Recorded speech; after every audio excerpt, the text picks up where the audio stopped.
Chandelles are practiced in order to develop the pilot's coordination, orientation, planning, and feel for maximum performance flight, and to develop positive control techniques at varying airspeeds and attitudes.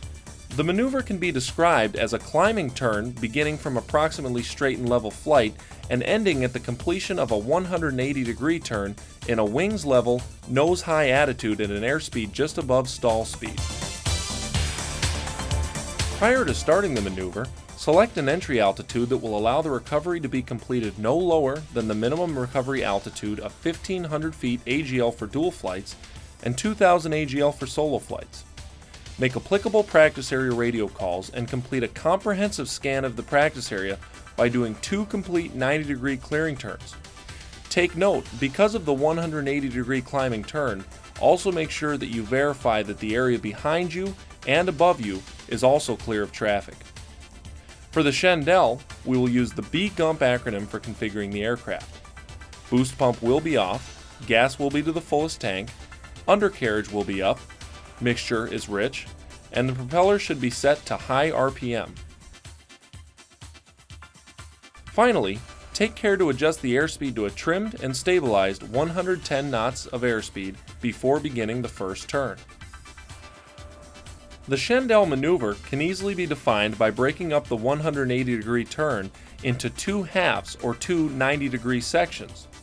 The first 90 degrees is comprised of the roll-in, leading to a changing pitch and constant bank relationship.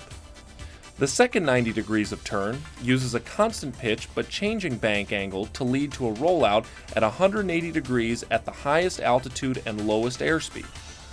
This airspeed is defined as MCA, or minimum controllable airspeed, which is just slightly above the aircraft's stall speed. Before rolling in, take note of your present heading and try to align it with a good outside visual reference. In this case, for a 180-degree turn, a cardinal heading aligned with a road will work great as a reference for marking the start and finish of the turn. As you begin the roll-in, add aileron and rudder pressure to allow for a coordinated roll to 30 degrees of bank.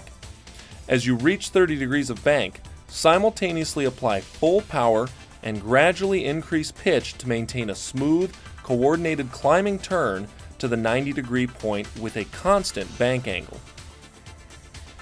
Make sure that you cross-check your instruments with outside references and verify that the bank is constant and pitch is smoothly increasing during this first half of the 180-degree turn. When performed properly, the aero will normally be right around 85 knots as the first 90-degree section is completed. This airspeed is approximately halfway between your entry airspeed and your final speed just above stall. After completion of the first 90-degree section, begin a smooth, constant rate rollout while maintaining a constant pitch attitude. It is during this second section of turn that the pilot will commonly fail to maintain a constant pitch attitude. Use your attitude indicator to help maintain a maximum pitch up attitude and avoid letting the nose become sluggish as airspeed decreases. As airspeed slows, more back pressure will be required to maintain the exact same maximum pitch up attitude. Also, bank angle should constantly be decreasing as you roll out to your 180-degree reference. Don't feel as though the second half of this turn needs to be rushed.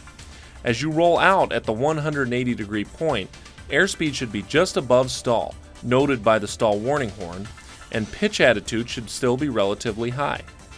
When rolling out from a left chandelle, a very significant amount of right rudder pressure will be required to maintain coordination. This is due to the decreased airflow over the rudder and increased left turning tendencies created as a result from the maximum power setting and high pitch attitude. Also, as you roll out from the left chandelle, the left aileron will have to be lowered to raise the wing and will create drag and therefore a yaw force to the left. In contrast, when rolling out from a chandelle to the right, induced drag from the lowered right aileron and left turning tendencies will, in effect, cancel each other out. Therefore, much less rudder pressure is required to maintain coordination in a chandelle to the right. During recovery, the pilot should resume straight and level flight with a minimum loss of altitude. This is accomplished by slowly releasing back pressure as the airspeed builds while maintaining the final rollout heading. If properly performed, very little or no altitude should be lost during the recovery. In the Aero, we will be adhering to the commercial PTS standards. The PTS requires that the pilot establish a bank of approximately 30 degrees at the beginning of the maneuver, rolls out plus or minus 10 degrees of the 180 degree rollout heading, and at an airspeed just above stall, while maintaining that airspeed briefly, avoiding a stall, and finally resumes straight and level cruise flight with minimum loss of altitude. For further information on chandelles, don't forget to reference the Airplane Flying Handbook Chapter 9 and the UND Aero Standardization Manual Chapter 3. Have fun and fly safe.